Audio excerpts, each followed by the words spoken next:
आज मेरा नाम कृपा है और आज मैं आपसे थोड़ी वेलनेस की बातें शेयर करूंगी from this book what your doctor doesn't know about nutritional supplement nutritional medicine may be killing you by doctor Ray Strand. और फर्स्ट सीजन में भी अमीषा जी ने इसी बुक में से शेयर किया था। तो आज मैं ये जो चैप्टर है अबाउट ऑस्टियोआर्थराइटिस एंड ऑस्टियोपोरोसिस उसके बारे में आपसे मैं शेयर करूंगी। So the author starts with statistics. काफी पुरानी बुक है but it still remains broadly the same कि around 60 to 70% of people about the age of 50 कहीं ना कहीं ये हेल्थ कंसर्न से गुजरते हैं।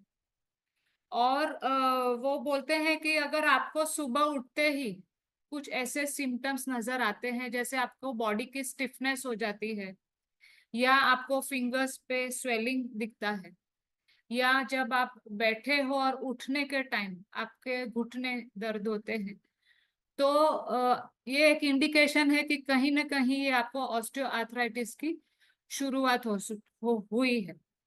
और अगर ये चीज को आप तुरंत एड्रेस नहीं करते हैं क्योंकि बहुत इसमें you undergo a lot of shooting pain और बहुत डिस्कम्फर्ट होता है और पेन की वजह से कभी बहुत टाइम हम लोग मूवमेंट अवॉइड करते हैं। तो over the period of time कहीं ना कहीं ये डिसेबिलिटी तक आपको लेके जाती है। डिसेबिलिटी तक मतलब कि आपकी कंप्लीट नॉर्मल मूवमेंट जो दिन की रहती है वो भी बंद हो सकती है। तो वो समझाते हैं कि ये ऑस्टियो आर्थराइटिस होता क्यों है। So first of all it is a degenerative disease. Degenerative मतलब कि हमारे बॉडी में जब कोई भी टाइप का वेयर एंड टेयर होता है तो उसको डीजेनरेटिव बोलते हैं। तो ये डीजेनरेशन होता क्यों है और इसमें जो काट और ये सब जॉइंट के कंसर्न जैसे हमारे नेक है, जैसे गर्दन है, कंधे हैं, हमारी उंगलियां हैं, हमारा रिस्ट है, एल्बोज है, जहां जहां पर भी हमारे जॉइंट्स मुड़ते हैं वहां पर इसकी इफेक्ट होती है। और यहाँ पर कार्टिलेज एक शब्द है जो शायद काफी लोगों को पता ही होगा। So what is this cartilage. तो ये कार्टिलेज अफेक्ट होता है, डिजेनरेट होता है और उसकी वजह से हमको ये सब कंसर्न्स पैदा होती है। तो ये कार्टिलेज क्या है, it is a connective tissue, flexible होता है और वो एक कुशन का काम करता है दो जॉइंट्स के बीच में। और over the period of time इसका काम क्या रहता है कि it acts as a lubricant. वो हमारे बोन्स को सपोर्ट करता है और वो एक शॉक शॉक एब्जॉर्बर का काम करता है जैसे हमारे व्हीकल्स में रहता है वैसे। तो कहीं ना कहीं ये कार्टिलेज को हमें संभाल के रखना बिकॉज हमारे बॉडी के जितने भी लोड बेरिंग जॉइंट्स है जैसे कि घुटने हैं और spine, they are the two main things जो हमारा वेट बेयर करता है। और उसी के वजह से कि जब भी हम वेट हमारा आइडियल नहीं रहता है, ओवर वेट रहता है तो कहीं ना कहीं ये हमको कंसर्न्स पैदा होती है। तो वो क्या बोलते हैं कि हमें ये कार्टिलेज को बहुत अच्छे से संभाल के रखना है। और ये कार्टिलेज बनता किससे है, it is made up of collagen fibres and glycoproteins.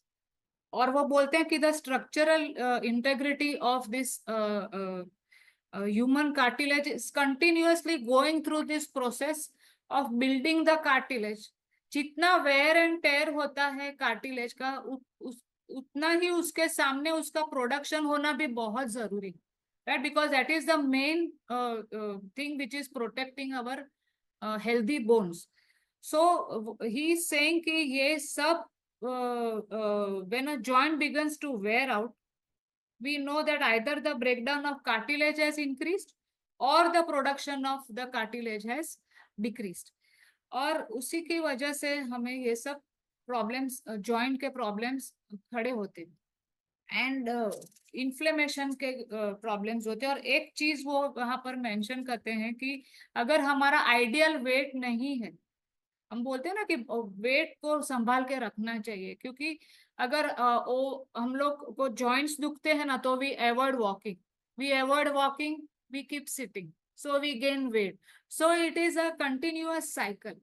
और यहाँ पे वो एक बात करते हैं कि जब भी स्पाइन, हिप या नी पे जो लोड बेरिंग जॉइंट्स है उसके ऊपर जब भी वेट आता है ना, तो कहीं ना कहीं जो ब्लड सप्लाई होता है कार्टिलेज में, बिकॉज ऑफ द प्रेशर, वो अफेक्ट होता है, और उसको दे टर्म इट एज एस्केमिया, राइट? तो बोलने वाली बात ये है कि हमें हमारे जॉइंट्स के बीच में जो कुशनिंग का जो काम करता है कार्टिलेज, उसको हमें संभाल के रखना है। एंड टू अवॉइड ऑस्टियोआर्थराइटिस हम क्या क्या उसके लिए कर सकते हैं, I will be talking about that in the next session.